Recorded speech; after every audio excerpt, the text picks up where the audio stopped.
Այսօր տեսա թե ոնց է Ադրբեջանի գնացքը մտնում Հայաստան իր հետ բերելով մեծականակ բենզին, ոնց հասկացա Խաչատուր Սուքասյանը ու Նիկոլ իրանց թայֆով մի հատ նոր բիզնես պրոյեկտ են սկսել, են հանգրագետ մասանել, հիմա ուրախանում ասում, այս ինչ լավ է, հիմա այժմ բենզին կառնեմ, մի քիչ փող հետ կգցեմ, ցավոք իրանք կիասթափվեն, ստե հիշեցի, երբ մենք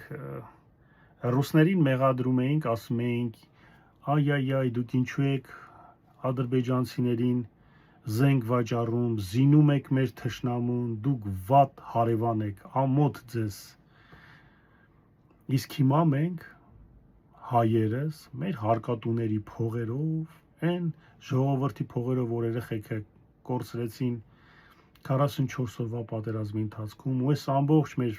պատերազմներ ինչ եղել է ադրբեջանցիների հետ, այդ մարդկանց փողերը տանում ենք, տալիս ենք մեր թշնամուն, ադրբեջանցուն ու ասում ենք ախպեջան վեկալ, շարունակի զինվել, շարունակի զորքդ հզորացնել, մենք մեր հերթին եղբայրջան զորքը թուլացնում ենք, քանակը քչացնում ենք, իսկ դու շարունակի մեր ինքնիշխան տարածքները օկուպացված պահել, գերիներին էլ դատի, թող ամբողջ աշխարհը տեսնի, որ մենք ագրեսոր երկիր ենք, ու տենց էլի գիտես ոնց ես անում, ինչ ես անում, այդ քո ձևերով շարունակի ճնշել Հայաստանը, իսկ մենք քո տնային աշխատանքներդ անում ենք, մեր եկեղեցին ենք քանդում, էդի Նիկոլն է էլի ասում չիմանաք իմ խոսքերն, եկեղեցին ենք քանդում, դու մենակ թող, որ մենք մնանք իշխանության, այն մյուս սրոկին էլ, որ մենք մնանք, արդեն անկլավների, սահմանադրության, Սևանի հարցերը կհանենք, իսկ հիմա թող մենք մեր գործը մանր անենք,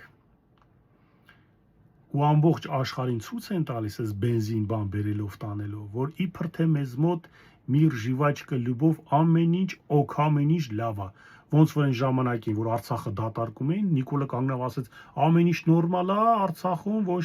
մեկին ոչ մի բան չի սպառնում, ու սաղ ընկան գերի, գնացին, կոտորվեցին, սաղ անտուն մնացին,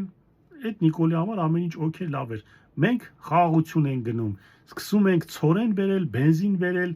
ամեն ինչ կայֆա, նորմալ է, գործը գնում է Խաչատուր Սուքասյանը, փողա հո հետա գցում,